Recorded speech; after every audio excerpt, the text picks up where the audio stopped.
Thank you so much for everyone to be here. What a pleasure to have you. And really, I think what we'll find to be a very important and powerful talk, which blends obviously climate action, but also nature and biodiversity and conservation. My name is Martin Wainstein. I am the founder and executive director of the Open Earth Foundation. We are a big picture planetary scale innovation lab. We work in the design and architecture for open digital infrastructure. How do we augment our human capacity to deal with planetary resilience? How do we think about our systems so that the total is more than the sum of the parts of what we do, and incubate projects in different fields? This has been a topic that has evolved very fast for us over the last year. I'll introduce why that's been, and then introduce also to our distinguished panelists that will be part of this dialogue, and also the role for today is to engage all of you as well in this important discussion, because it has to be fundamentally participatory. I also want to give a quick introduction to the UNFCCC Global Innovation Hub. The Innovation Hub is a space at COP to really expand the innovation agenda. And today's talk is very relevant because what we want to be able to expand is how we think about our economy, our mindset on the economy, the value of nature, and innovate in one of the most important instruments that we have in our economy, which is money and currency. So before we start into the panel, I want to give a quick introduction of how we ended up presenting this idea, what it led to the levels of collaboration that we have today, and why do we think that this can play a very important role as we're designing the evolution of our financial instruments, but also how do countries as well as bioregions understand wealth, and how is that manifested through instruments such as currencies. So interestingly, we've been working on climate innovation for quite some time, but around a year ago we launched an ocean program.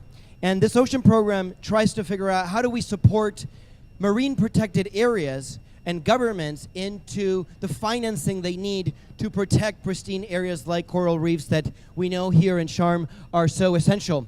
And a lot of what we've been working on is the importance of new digital innovations when we talk about ecological credits. Most people know carbon credits, and most of them are designed for land, and they also have different they inherit different patterns that are very traditional from markets, and we really need to think about holistically around them. Now, in oceans, this space is very new, and we realize that, and we realize that particularly countries in the global south have a very hard time financing oceans and fending off illegal fishing, fending off runoff pollutions. So in the design of advanced marine ecosystem credits, we sort of ended up moving into the discussion of nature-based currencies, and they're related because one is can be a building block for the other. We did some of this work, and we presented it to particularly the Costa Rican government. This was one of the first architecture. We're very much like a system architect of, if we think about a conservation area, and it's relevant to oceans, but it's also on land, that is part of an ecoregion and a bioregion. It's inside Earth. So we really have to think from the local to the global. And we are normally thinking in terms of carbon, which is relevant, but there's a lot of other variables, social, biodiversity, a fundamental one. So these are some of the principles that we want to bring into the ocean conservation space. These need to be modular, stackable. A lot of the infrastructure as we digitize need to be decentralized, so it cannot be co-opted by a single point. There's a very important part when we think about how do we monitor, report, and value natural assets, which is the digitization of that. What's the role of satellites? What's the role of sensors? So the digitized MRV is key for oceans. And as well, one thing that we realize, oceans ecosystems are very complicated and they have a lot of uncertainty. How do we bake into the uncertainty what the claims of a conservation is? And that can be a modulating factor into when these credits are issued. Now, of course, what does the government ask? Well, what do you do with these credits? And we said, well, there's a couple of options. One is And of course, in economic exclusive areas and oceans, there is no such thing as the private sector developing their own actions. It's really around government entities interfacing. So we said, well, one option is that these credits, these attestations, digital attestations of the value that is preserved and protected, could be as guarantees to conservation philanthropy, right? There's a lot of philanthropy that goes towards ocean conservation. The second option, and that's a little bit of business as usual, is to put them into a market, to sell them to maybe corporates or maybe to another country. That is very problematic. And we say, you probably don't want to do that, because as soon as you do that, you're also losing the value that you've created it. And how do you really capture it? The third option, which is very important as we think about one of the core dynamics that happens in the climate negotiation space, is the difference between the North and the South. Often, what is the deadlock in our negotiations is the South is always in an unprivileged situation, indebted with a poor currency, asking the North to finance adaptation, to finance loss and damage. So these could play a role of scaling nature for debt swaps. Now, we were in conversation with the Costa Rican government, and they're one of our key pilots for this, but they've been very good at that. So the fourth space that we said is, what if this is just an attestation of the wealth that you have as a country and that you have in your bioregion? And we showed them this slide, which was a very fast idea. A government could issue a treasury bill, an instrument that is designed to finance the conservation actions, increase ecosystem health, have a digital linkage to of that ecosystem health as it grows or as it's protected, to a national nature reserve, which is what we normally think about a treasury in a country. Historically, we've had the treasury in our central bank or in the national treasury as gold. Before we had fiat currency, it was gold that really backed our currencies. So how do we think about the role of nature in that, and how do you create a representation of it that you can use also to pay back this cyclical process? The key thing about this, where things can go wrong, is that all these financial instruments need to really dynamically represent the value of the underlying asset. Otherwise, we see this in land. You can create carbon credits, sell them, and then something happens that changes, the conservation changes, and that credit is still available. So we really have to make that elastic linkage. But they said this is very interesting, and in fact our central bank has environmental accounts. And the environmental accounts use an important metric of natural capital accounting called the UN system of environmental accounting. But these are just numbers. The numbers are sitting there. What if they become financial capital? Because one of the key opportunities that we describe, and I think is one of the challenges, the provocative thoughts that we can bring into this discussion is, why don't we break a little bit into the north-south inequity divide? What if the South can create the financial capital that it needs for climate, for conservation, for lively communities, using and basing on the living ecosystem health? And this is something that was resonated a lot to particularly several ministers of environment in the South.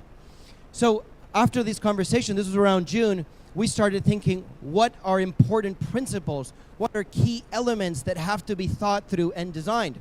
Well, because of that dynamic relationship, we think that when there's been a huge advance in the digitization of currency called central bank digital currencies.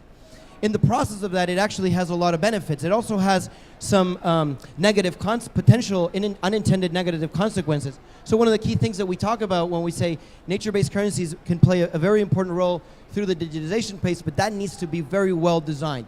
The second thing is leveraging that UN system of environmental accounting, improve it, include oceans, which normally are not part of it. Those advanced ecological credits that can be variable and dynamic. So if something happens to the ecosystem health, that needs to be represented.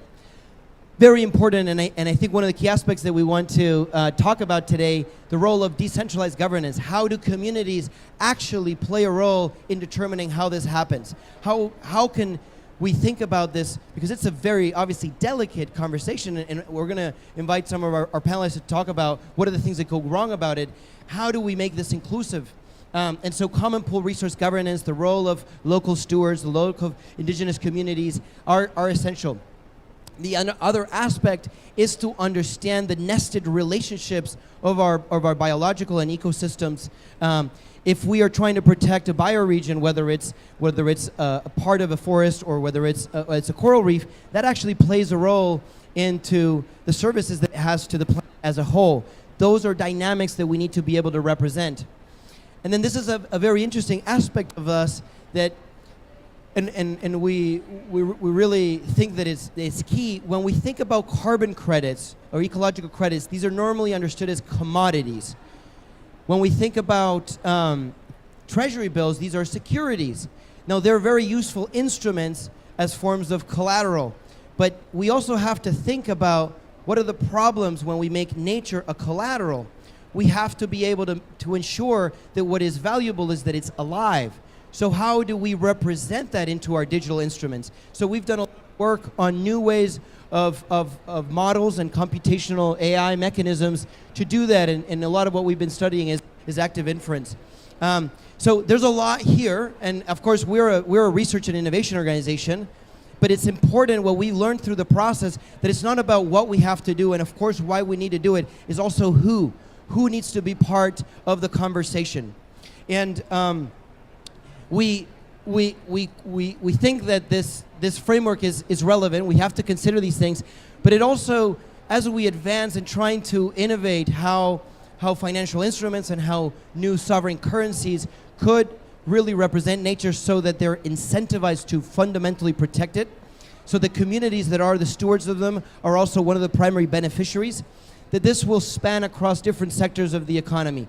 From the central banks, of course, which has been part of the aspect of our discussions with government, but also the role of private banks and corporations. How would they interface with these ideas? And then, of course, the more fringes of innovation, which is bottom-up, independent instruments and currencies.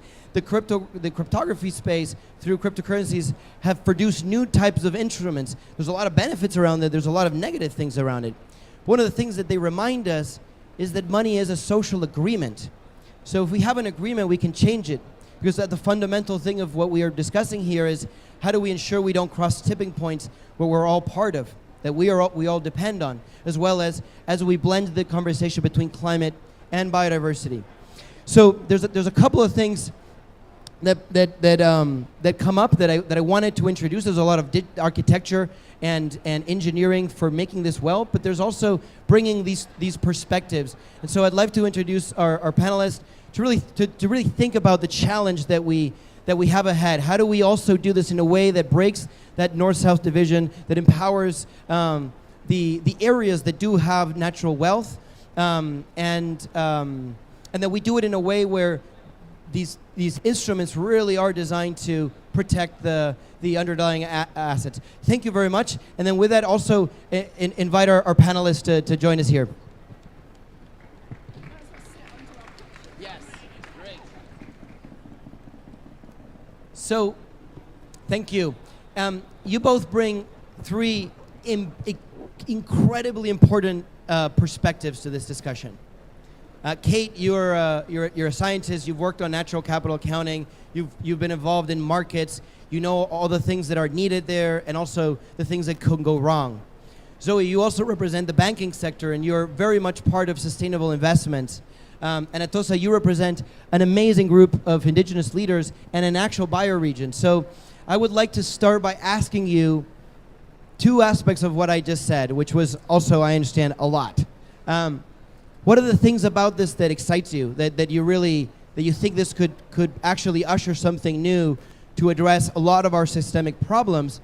And what about you scares you? And what are the flags that you would want to raise to say these are perils? And as we're tackling this, we cannot solve the problem with the same mindset that initiates it.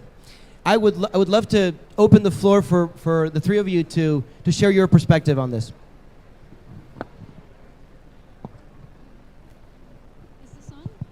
Yep. Okay.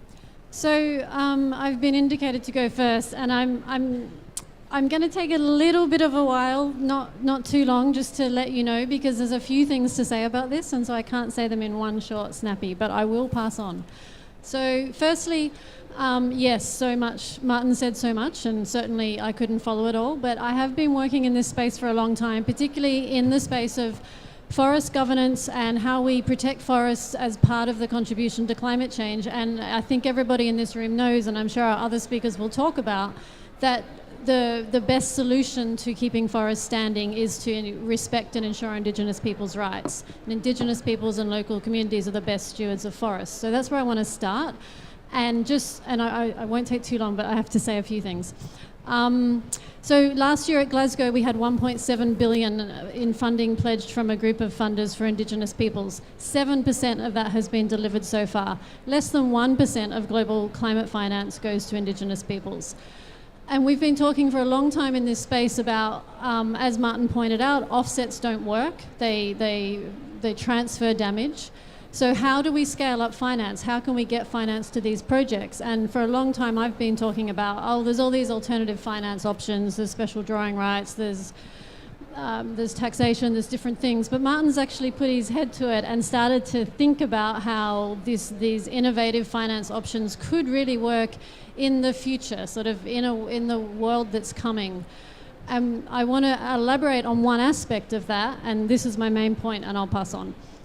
Martin talked about the UN SEA, which is the United Nations system of environment, the ecosystem accounting approaches under the UN system of environmental accounting. So this is a really important aspect, and I'm very interested that he brought that into this currency valuation idea, and I just wanted to elaborate on it a tiny bit because it's really important to understand what it's about. So it's actually about the environmental, accounting for the environmental integrity for national governments to include in their ledger of statistics, essentially. But how do you account for environmental integrity? So it's not about carbon, it's about the integrity of ecosystems. And ecosystems effectively are, you can monitor or rank them on a scale from very degraded or perhaps gone, there is no ecosystem, to intact and healthy. And as I said, Indigenous people's stewardship is where the intact and healthy ecosystems are. So using the environmental, the ecosystem accounting approaches as an accounting metric, it takes us away from carbon, it looks at ecosystem integrity, it helps to recognize the value that Indigenous peoples have brought to those ecosystems, but most crucially, it's through integral, healthy ecosystems that we actually can have some resilience in those ecosystems. So it's really the best approach we have so far, and it's actually quite a new accounting approach, but it's the best one we have to monitor that an ecosystem is going to be intact and healthy and therefore resilient, which I think is critical for climate change, critical for biodiversity, critical for peoples who depend on them. But if you want to have any currency-based ecosystems, we need to protect them as intact, healthy places. Thank you, Kate. It's hard to follow everyone on this topic because it's such a new one. But to give everyone a bit of context, I've worked in capital markets for 25 years now, and I'm a passionate advocate for the power of markets to drive change. I know not everybody agrees with that, but in terms of how I've seen the financial system shift to be more transparent on allocating capital through the use of labelled products, I think it offers a few lessons to take away in the development of this kind of thinking, which, by the way, I think is incredibly innovative in terms of how to link nature to a tangible outcome across the economy. One thing that I would say is, and this is a problem to solve, the way that whilst the national accounts framework, the economic accounts framework is useful, we need to create a shift from how we think about GDP measurement and economic indicator measurement, because we're not valuing the use of water as being a power provider, or solar or wind as being a power provider to the people. And so I think that the whole thinking in the round of this piece of work will help to drive those concepts a little bit more effectively. I think in terms of pitfalls, we know that we need to work on protecting nature and protecting the land incredibly fast, as well as restoration to solve the climate problem. But we're not doing a particularly good job so far of valuing the sort of integrated ecosystem approach. And I think that the issue around additionality to a biodiverse ecosystem and how to really capture this here to stay aspect is really tricky. So I think we'll be spending quite a lot of time debating that to get to this perfect future state. Do you want to pick up something there? No. I think that's great, and I think that's also why we have to approach it from a place of humility, because we don't have all the solutions, and maybe it's hard to actually get to a perfect state. Atosa, over to you from your perspective. I know it's key, and I think almost like Kate alluded to why it's so important. Thank you, Martin. First, I want to say thank you for having this conversation, and thank you for all the work you've been doing in this design phase of thinking about a new money system. Just a context about my work, I've been a forest activist for decades, and the work I'm doing now is working with an alliance of 30 indigenous nations in Ecuador and northern Peru to protect an area the size of Italy in the headwaters of the Amazon. And it's an area that is mostly territories of over 30 indigenous nations. And they've already developed a plan to permanently protect this area and are looking for innovative financial mechanisms that go beyond carbon markets, that are aligned with the principles of the sacred headwaters region. And so this is a very interesting and important conversation for us. And of course, our analysis, we agree with the analysis that our current economic system is life blind, and therefore it is undermining all of the life support systems of the planet. And that what we need is a money system that puts life at the center of its decision making. And I totally agree with Kate that ecological integrity is the principle that we need to align with, that we need to align the idea of ecological productivity and the idea of the flourishing of nature with economic prosperity. If we don't get that right, we will have the same problems. Even the carbon markets today can create perverse incentives that reward those who are basically wanting to make more money and wanting to basically be rewarded for plans to destroy nature. So we want to basically turn the money system around in service to life flourishing. And I think this is, the diagram that you created. I would say one of the things I'm excited about is that idea that the primacy of life, the primacy of the web of life becomes the central goal. And I maybe would have a hierarchy to the things that you had around the map. And that would be, looking at how we can, obviously the other issue is if we get it wrong, we can create financial assets out of the commons. Like indigenous territories, the Amazon basin, this is a commons, it's the life support system of the planet. And that when you take something that's in the commons and make it an asset on someone's balance sheet, sure, you give it value, but you also privatize the commons. So what I liked is how you have the commons as a criteria. So maybe there's a hierarchy of criteria where, the idea of the living systems, the life flourishing, and the idea of the commons become central goals around which the other criteria are designed. I also think that, for governments who are, for example, 9 countries in the Amazon basin, the Amazon is reaching a tipping point of no return. We literally have until 2025 to design instruments to get to zero deforestation and reforest 6% of the Amazon basin, which is larger than the size of the United States. And so how do we get there? How do we incentivize that? What we want to make sure is we look at some of the structural issues that central governments are facing. One of those is the money system that currently mortgages natural resources as collateral for further loans.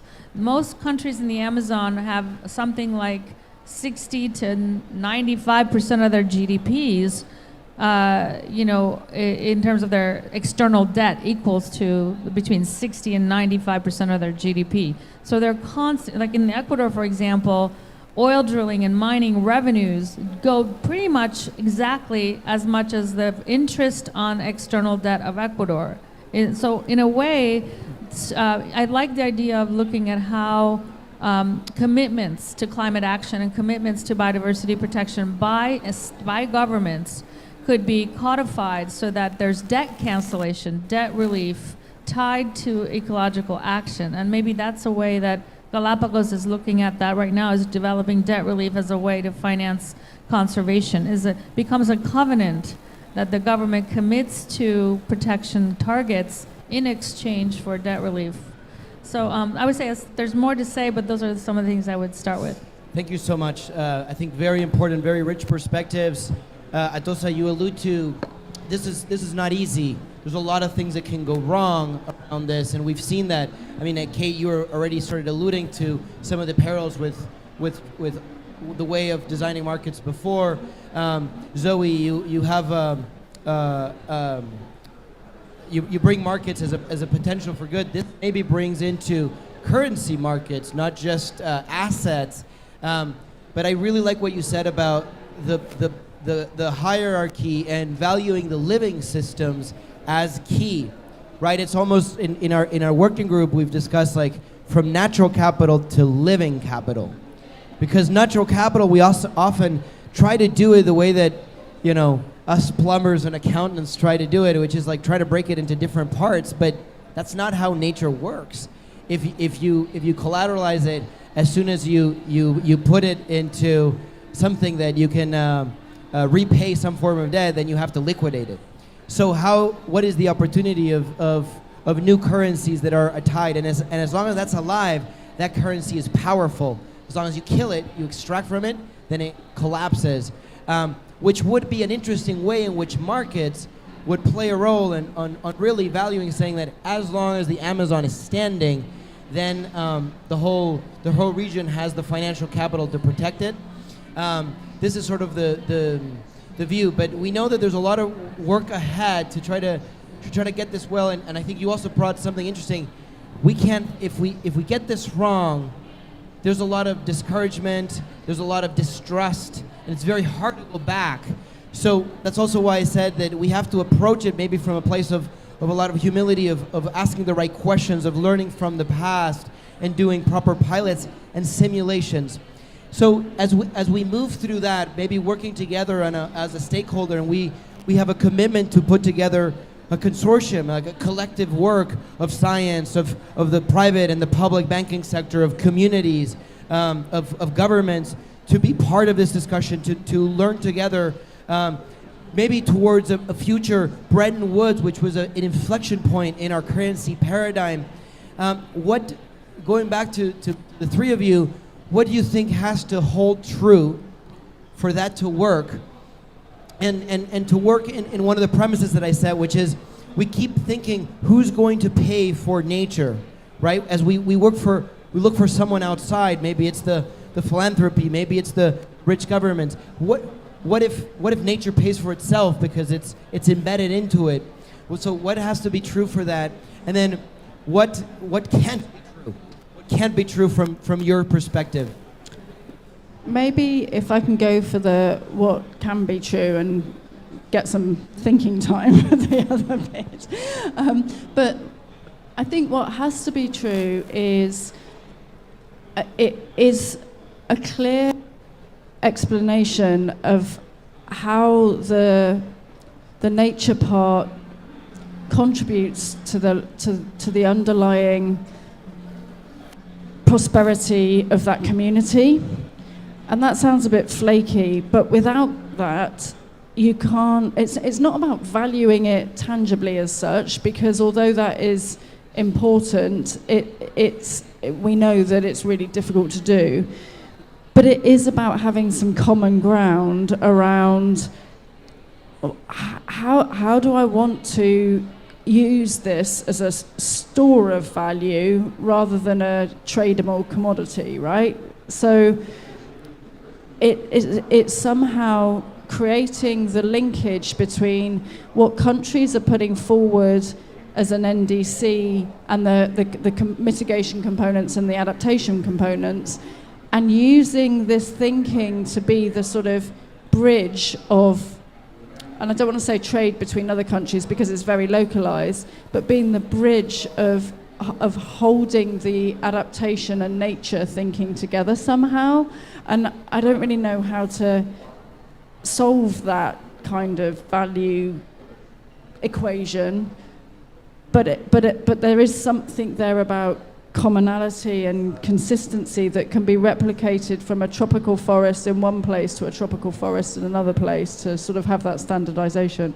And I think you were alluding a little bit to, like, we need to change our mindset beyond GDP as a way of, we understand value and prosperity of an area, because a lot of this is if we don't conserve our pristine natural resources, if we don't prevent tipping points in our climate, the actual financial losses that actually will trickle down into an entire economy will be realized. So we also have to bring that connection to it, right? Yeah. Kate or Atosa, feel free to go next. Yeah, that's kind of what I was going to talk about, actually. What can't be true, in my opinion, everyone's entitled to an opinion, is that you could have a scaled up large financial, large scale financial currency backed by nature, because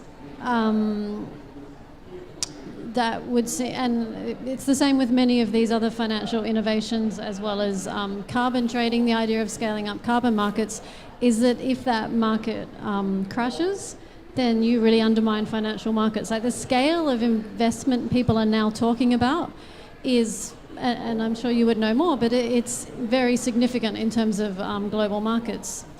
So what I think can be true is that we look at how to use nature to create some kind of value. I mean, a concrete value, something that is valued. I guess what I'm trying to say is something that is valued by people who want to invest and who can mobilize the finances.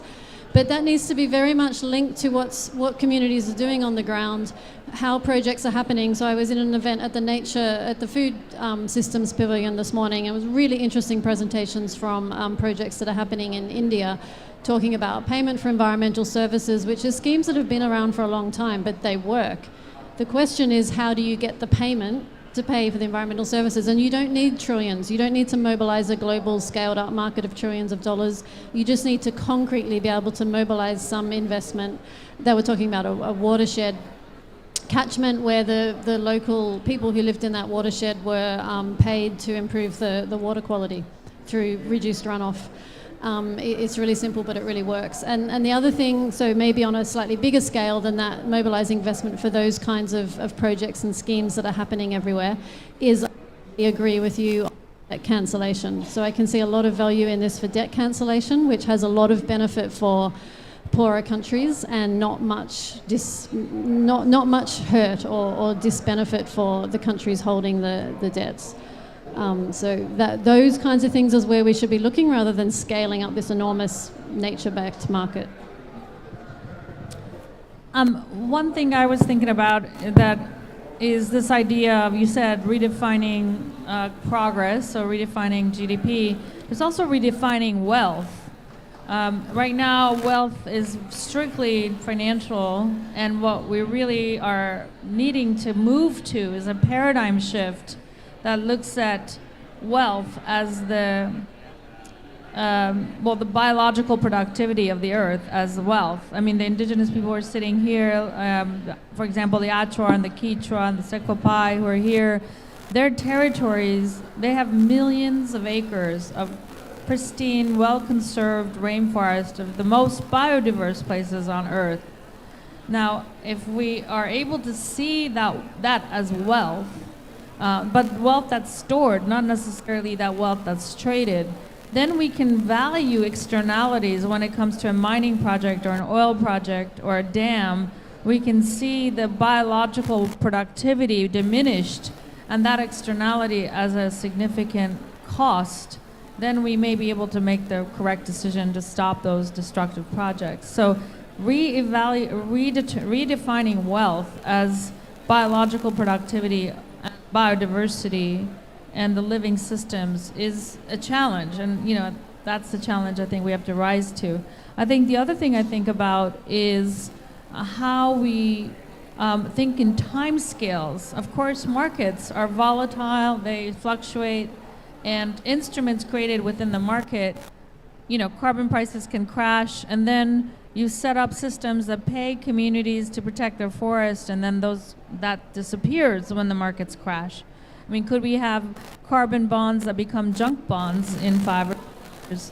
So how do we think in landscape, in long-term guarantees against volatility? How do we create long-term instruments, for example, that match the indigenous worldview of 7 generations, that are long-term trusts? Even foundations who manage endowments think in terms of perpetuity. So how do we think about forests in perpetuity? How do we think about... And then lastly, I would say, one of the things that I worry about is the people who are protecting 80% of the biodiversity on planet Earth are the indigenous people who represent only 4% of the world's population. 4% of the world's population are protecting 80% of biodiversity on planet Earth. Now they're doing it from a perspective of a paradigm that it's all alive. All the forests are alive. It's all my kin. It's all my relations. From that perspective, nature is not just a natural resource or an object. It's a subject. She's alive. And from that place, you're protecting all life because you see your identity as wanting to be good ancestors to all life, because your value is that you are a forest defender. Now we put that value and we make it into a financial reward. Like, now I'm going to pay you to protect forests. How does payment for this intrinsic identity of being forest protectors erode that intrinsic connection to the forest? We've seen when programs are there to pay communities to protect forest, and then the funding runs out, and then the community is dependent on that, then sometimes, not always, but sometimes elements in the community want to go for drilling or mining or other activities that bring in that income that was previously a payment. So we do need to pay for communities who are protecting 80% of the biodiversity. We need to find ways to provide financial support to their well-being. But how do we do that without eroding their intrinsic value of being forest protectors? And how do we do it in a way that ensures that they are living well in a dignified way off the land, but not necessarily paid for some kind of a transaction for forest protection? Like, that is like some kind of a nuance there that we want to get right. Thank you. That's I think some cohesion in what you bring, and almost like what can't be true is we can't unleash certain short-termism market forces that make us do boom and bust dynamics into nature, right? We can flip the switch and actually understand that a healthy nature is the stability for our civilization. So if we see that as the store of value, we might be able to be on a right pathway. There's obviously a challenge on how to do that. I'm wondering whether we started the discussion in oceans in our side, and looked at the Galapagos Marine Corridor that involves Costa Rica, Panama, Colombia, and Ecuador, 4 countries in Central America that have constitutional rights of nature, which actually is interesting. What is the relationship perhaps as nature and indigenous communities as a fundamental right? How does that perhaps play a role in that continuity, in that long-term perspective of value, which is also essential for having, again, the legal structure to enforce any specific protection needed. Now, I want to thank you for the different perspectives. One of the things, as we were thinking about how to host this important and paradigm-shifting conversation, 2 things needed to be true. for me as we are discussing how to value Mother Nature. It's important to have the voices of three very influential and powerful women, particularly in a very male-dominated economic system. But the second thing is to make it participatory. So as I look around the room, because again, this cannot work in a top-down mechanism, as in like a lot of these people get together in a large hotel in New Hampshire and decide the future of the monetary paradigm. How do we make this participatory? And so I would love to invite particularly anyone that would like to ask a question or have an intervention. I see we also have the blessing of having a lot of those powerful indigenous leaders with us. We have representatives from the central bank as well, from like what the role of central banks could play on this. What are the perils around volatility? So I would like to maybe open up the floor for any thoughts, comments that you might have, or questions, and how we can be able to turn this into a conversation. I know it's an intimidating conversation, but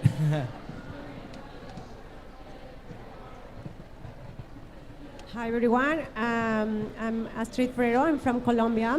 I am trying to develop a new business model to forest conservation in Colombia that make farmers the main beneficiaries of carbon credits, because they are the main actors of deforestation.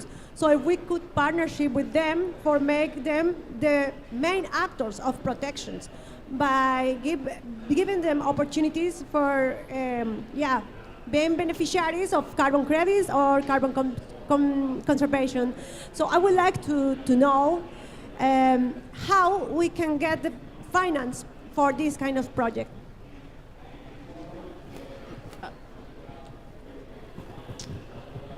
So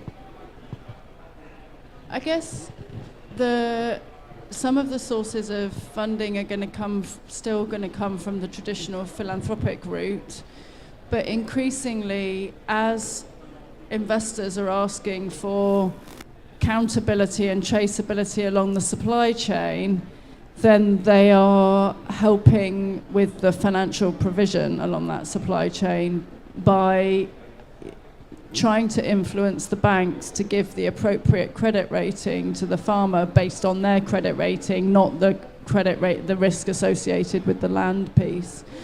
So I think the ways to sort of get access to capital right now, sadly, are philanthropic and general commercial bank lending.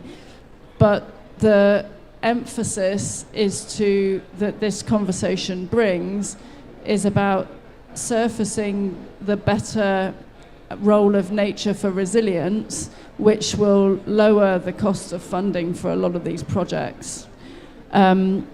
I guess that's not a very satisfactory answer right this second, but that's kind of why we're trying to drive more of this. Well, and one thing that I think your question sparked in me is we work a lot with emerging digital technologies. And one of the things about, we had a session last week around programmable money and programmable assets. How do you ensure that when you put something out into a system, whether it's a market, whether different types of markets, that there's always a direction towards a beneficiary? And I think that there's been a lot of advances to try to do that, to encode it. In the last year, there's been actually a lot of advances in the art space. So if you're an artist, you put out an art piece and then you sell it to the first person, then they sell it to other people, and it never goes back to you as an artist. So in many ways, what I think you're also alluding to is, how do we design a mechanism? And a lot of that has been addressed with new instruments like non-fungible tokens, because one of the key things about nature, it's not fungible, right? You cannot compare them. You can compare them, but it's not the same. So how do you encode it in a way that it already is released, understanding who are the beneficiaries that actually are conveying the value of that instrument? And that's why I didn't want to make this conversation so much about the digital architecture, but I think that's one of the, I think, a very important points to bring. I see one of our indigenous leaders here with wanting to have a mic. Gregorio. And I'll be happy to also translate if you want. Okay, Jesus. Buenas tardes. Primeramente, felicitar a las damas que están aquí en la mesa de ponencia y también al moderador. Mi nombre es Domingo Pea, soy Achuar de Amazonía Ecuatoriana. Soy coordinador regional territorial de Iniciativa Cuenca Sagrada, que es justo para ser post-petrolero, ir separándonos poco a poco del mundo de petróleo, porque para nosotros la Amazonía es un todo, Cuenca Sagrada es un todo total, es un ser vivo, lo que decía Tosa es verdad, para nosotros es un ser vivo que somos Amazonía nosotros. Well, I want to start by saying congratulations to all the women who are part of this panel discussion. It's great to see women here in this space dominated by men, as the host was saying. My name is Domingo Peas, and I'm the Territories Coordinator for the Sacred Headwaters Initiative. I'm an actual leader, and I just want to say that what Atosa was saying about us being nature is completely true. We are part of nature. We see ourselves as part of the Amazon rainforest. We're part of the Amazon, and he's going to continue with his answer. Nosotros siempre queremos cambiar nuevo sistema. Es cuidar toda esta bioregión, no pensando en indígenas, sino en la humanidad. Por eso queremos que todos seamos corresponsables y es digno de felicitar este nuevo punto que estamos discutiendo. Es una economía regenerativa, tiene que ser una economía solidaria. La bioeconomía es programa porque la implementación global a todos nos ha contagiado al dinero. Por eso esta gran Amazonía tiene gran amenaza por todos.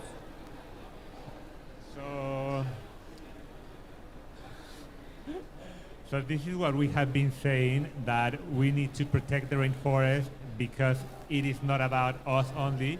We are protecting it for the for all of humanity, and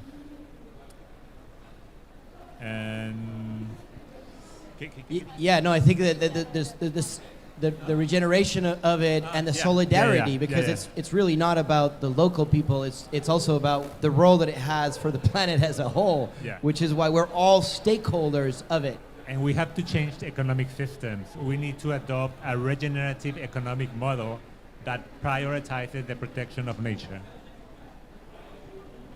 La economía no debe ser para acumular, es para el buen vivir de todos. The economy should not be to accumulate wealth, what we understand as wealth now, but to ensure the well-being of every human being.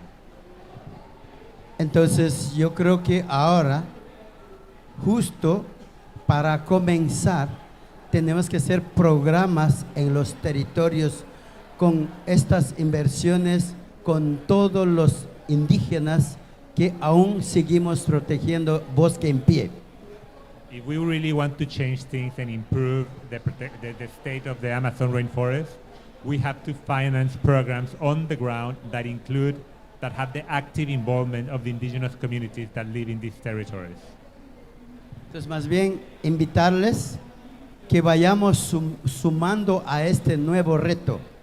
Es hora de que todos discutamos, analicemos para que esta bioregión sea para todos, no pensando en indígenas, sino para toda la sociedad de la humanidad. So I invite you that we work together, that we collaborate together, and so that this bioregion that is in the sacred headwaters, that is in the Peruvian and Ecuadorian Amazon, is not just for us. As I said, it's about the well-being and the safety of all of humanity. Concluyo con esto, discúlpenme, Cuencas Sagradas justo próximo año y hay algunos más programas que están constituyéndose exclusivamente indígenas para canalizar fondos directos a los territorios para que sea más ágil, más dinámico, más activo. So the Sacred Headwaters Initiative next year is going to become an entity that is going to be able to direct financing directly from the source of the financing directly into their communities, so we can be more effective and achieve what we want. Esto es indígenas y más alianza al nivel de otro sector social para no cometer errores, sino sea más transparente, más confianza. Tenemos que también tener ese asesoramiento para hacer esa ejecución, ese aporte en los territorios lo más cristalino posible. Gracias. For us, transparency is very important, and we need to be very efficient, and that's why we need support from everybody, indigenous and not indigenous, and also from technical people that have the expertise in this kind of processes. Muchas gracias, Gregorio, y muchas gracias a las comunidades que nos representan hoy acá. Es un placer tener la voz de ustedes acá. Thank you very much, Gregorio, and everyone that's being here. I think you pose one of the big challenges. We'll go to that next, which I think, Kate, you were alluding to. There's a little bit of a dichotomy. That how do you also not put it out so that it's around a global market and you detach it from the local level, but at the same time represent that local value has, and it's a fundamental pillar of that global value.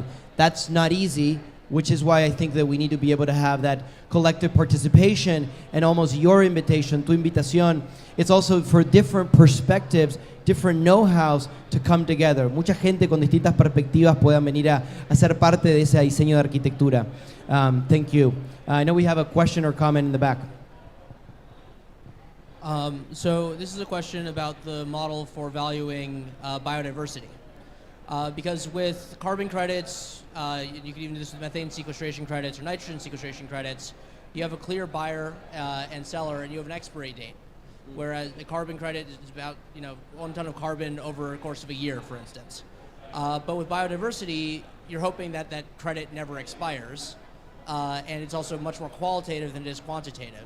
So how do you propose to issue a biodiversity-backed tokenized or digitized asset, and how does that work as it relates to pricing it into a marketplace?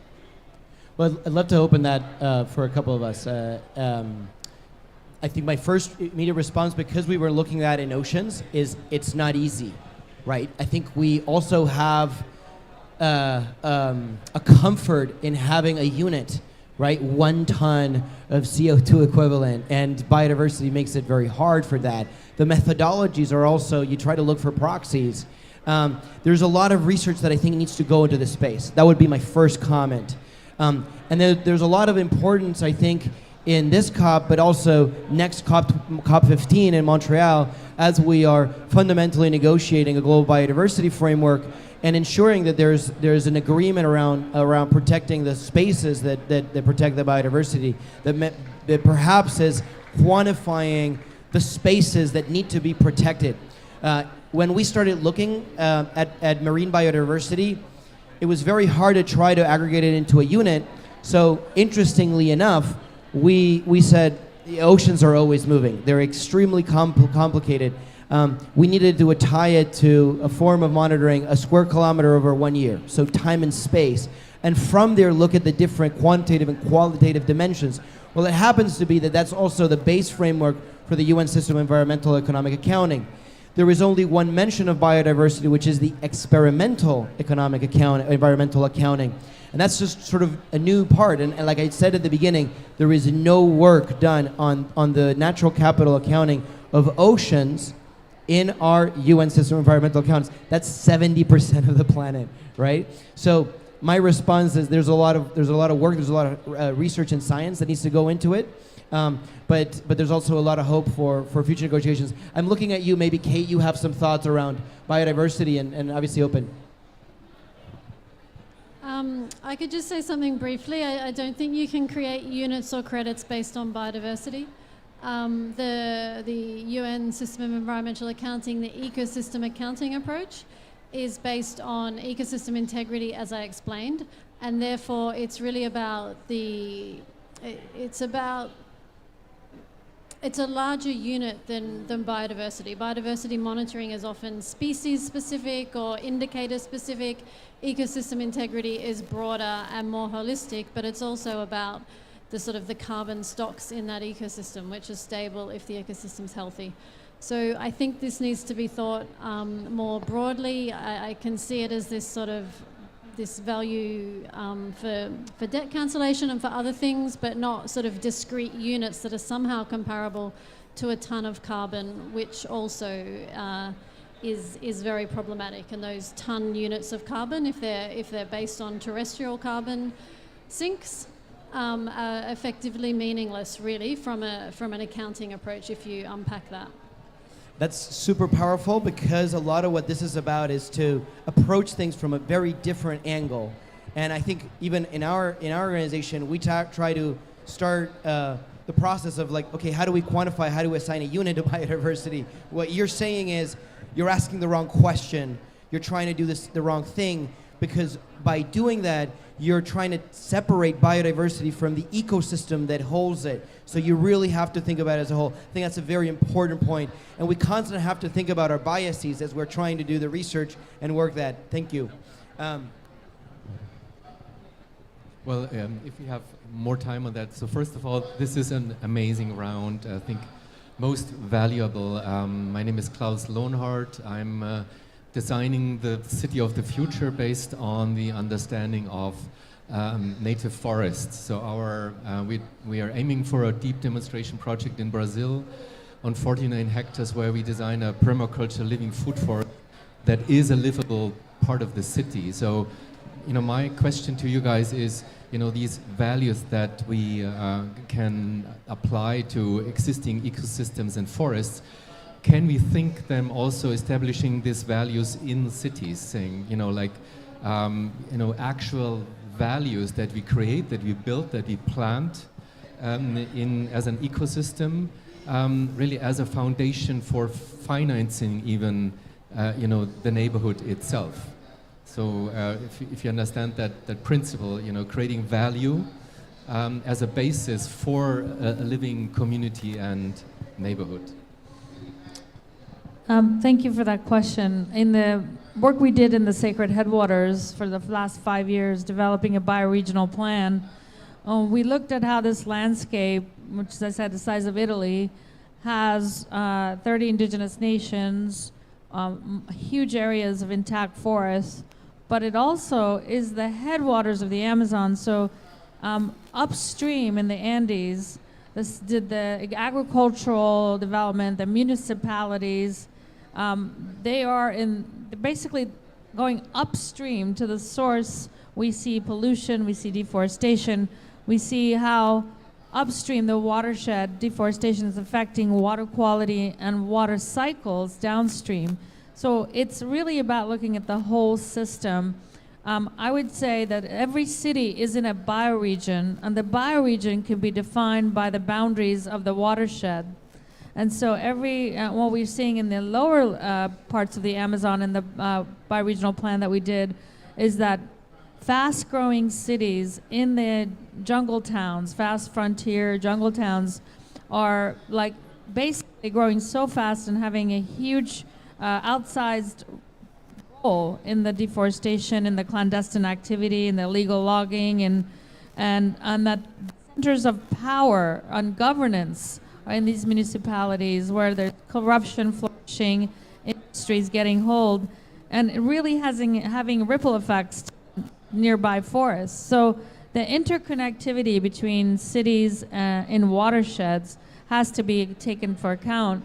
And our challenge for the bioregional plan was how to transform these cities, these small towns in this landscape, from being sources of, let's say, destruction to ecologically net positive cities where they're self-reliant in their energy systems, providing centers for retraining of jobs to ecological restoration jobs, that they are dealing with their sewage, they're dealing with their food systems, they're using their renewable energy systems, and that they're actually creating a positive impact on the larger bioregion. So that's one area. We did come up with a very ambitious plan of how to make these cities, local towns green and integrate them in this living bioregion. So they're engines of the living system of the bioregion. But the implementation of that, of course, is going to take billions of dollars and require a huge redesign of our thinking. I think another aspect of that, we talked about the integrity, which is also about the interconnectivity of ecosystems. We think about cities, we think about what an important nodal point of interconnectivity of so many things around the world, right? So how do we factor that in? The UN Climate Change Global Innovation Hub is also around how do we understand meeting core human needs in cities and the value systems that have to be redesigned to do that by recognizing that interconnectivity. So I think it's the holistic perspective of how ecosystems work that can bring us a lot of hints of how to see the livability and the interconnectivity of cities. I know we've got two hands in the audience over here, and I think Benedict, you had a hand up, so maybe we'll take the two of them together. So while looking at integrating natural capital and climate actions into monetary systems, we also need to look at how do we integrate with the geopolitical systems. Now let me just build on this, you understand it very clearly. Now for example, you have a big area which is shared between several countries. Now you refer to the concept of the commons, right?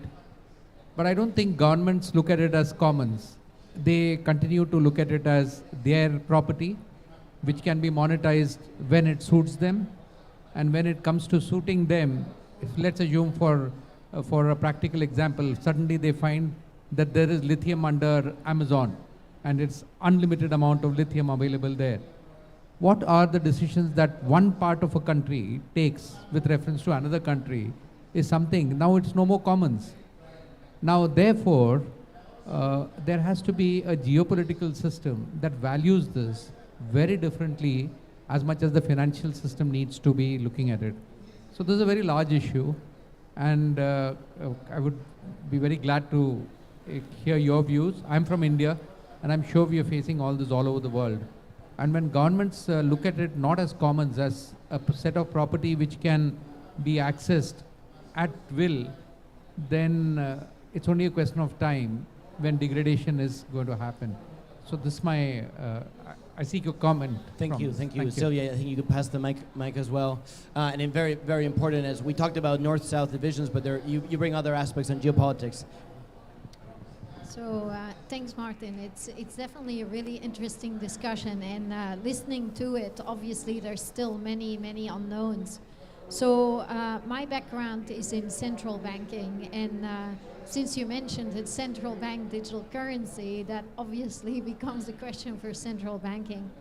So I do think Kate made a valid comment there, which is that a large-scale financial currency, or you could say a national currency, backed by nature would be hard, because if it crashes, as she says, you undermine the full financial markets.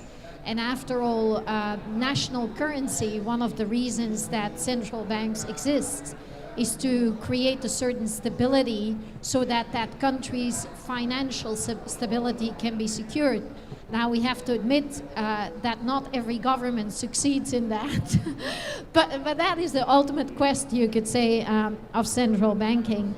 So unpacking further what you're talking about, I think you're analogizing to the private sector having now created new coins, and a lot of these coins are backed by assets, right?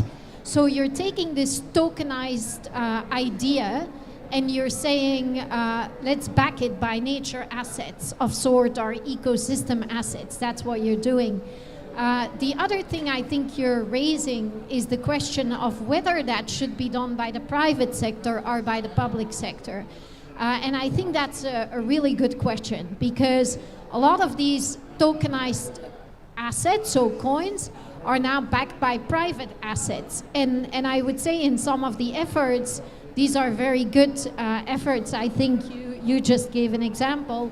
But there are other examples in reforestation, for example, right? But it is a very good point to say, like, what if a public sector did this, a government did this, right? Then the next question becomes, if you issue such a coin, let's say, backed by your national assets, is it to raise money for these assets, to preserve money to preserve these assets, or what are the incentive systems that you create towards the point that you raised? Is otherwise anyway people will, let's say even governments might not want to tokenize these assets because they might want to later exploit them, which is obviously the wrong incentive. So how do you link it to capital raising, and how do you link it to long-term value, which still means, as you say, that there should be this type of instrument that can go up in value over time, right?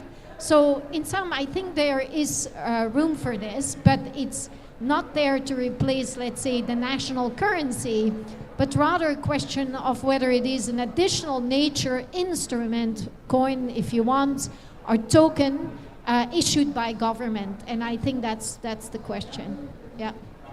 Thank you. I'd like to first invite any of our panelists if you have any thoughts or reactions. Well, to the first point on the geopolitical system, completely agree, and that's why our initiative is a binational initiative, because decisions made upstream in rivers affect lower down, and vice versa. Dams, lowland affect communities upstream, and that ultimately the Amazon tipping point is something that affects the whole continent of South America. In fact, we also do, through modeling, know that the destruction of the Amazon affects the hydrological system all the way in California, where moisture content in the Sierra Nevada mountains are in part determined by rainfall patterns in the Amazon. So we know we're one interconnected system. And I think rights of nature is the framework that I think is key to the discussion we're having today. When we start to advance rights of nature frameworks in law, think about it this way. Before there was, in the 1800s and much into the 1900s, there was slavery. We saw humans as property. And then we changed our values and saw that slavery is no longer valued or ethical. And I've seen estimates of the United States, when it moved from slavery, abolished slavery, literally took a 2/3 reduction in its total asset valuation after the Revolutionary War. So 2/3 of what was in their balance sheet was down to zero because it valued human life as a living system. Rights of nature is doing that for nature, making nature not natural resources, but living systems and life itself. And so for Ecuador and many other countries, the rights of nature is still to be fully implemented, but it's there as a framework where a river has personhood and has guardianship and maybe serves on the board of directors and maybe has a trust fund and has local guardianship that helps to ensure the health of the ecological integrity, not the river, but the whole watershed that creates the river, back to ecosystem integrity. You can't have water without forests. So you have to protect forests to have water. And so I think that framework gives us something to work towards. And it's a genie out of the bottle. There's a global alliance for the rights of nature. Courts in Colombia have been ruling on the rights of the Amazon, rights of rivers. In New Zealand, there's many rivers that now have personhood. So it's a movement that can grow, just like slavery, anti-slavery, and then there was human rights, and there was women's rights, and there was indigenous people's rights. Nature's rights is now the frontier of a framework that can give us that value and embed it into our economic system. On the other question, I'll let our other... Thank you. I just wanted to say thank you for your thoughtful and sensible comments around the central bank idea of national currency. And I think the thought that was playing in my mind is a great monitoring mechanism for the implementation of NDCs. I'll just add something that maybe is also my wrap-up comment. I don't know if we're wrapping up, but there's been a lot of talk about rights of nature, and yes, also thank you for your comment around currencies. I think the starting point for all of this, or if the countries with a lot of natural assets who want to value those or use those as value, is to legally protect nature.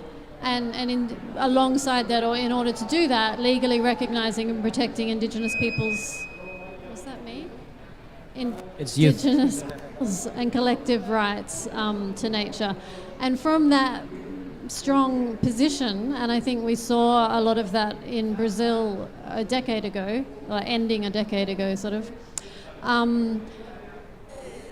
The sorts of ideas that Martin is talking about can build on that, but without that, I think we need. I completely agree that we need this to be publicly government-led, publicly owned,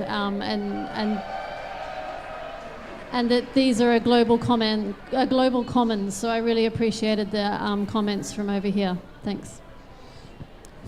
I think we should all join the party next door. Yeah, clearly.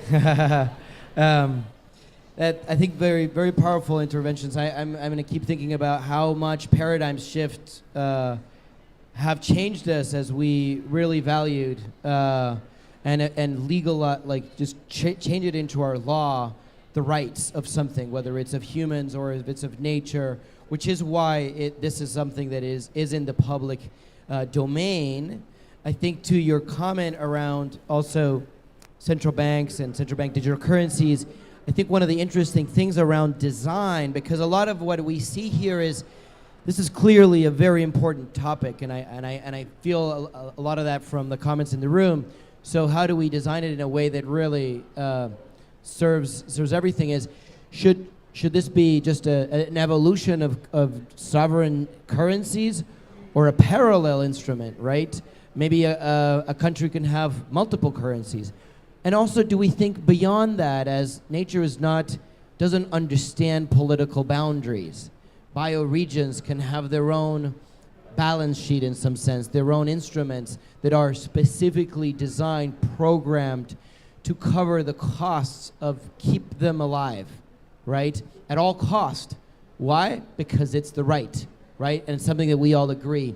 And that's why it's sort of like, maybe that's a wrap-in thought that we now see ahead of us a challenge to bring the right research, to bring the right parties and stakeholders involved, to be part of this journey, to rethink our economic system, to intrinsically, not extrinsically value nature, to mobilize our mental structures, which are harder than our urban infrastructure to mobilize.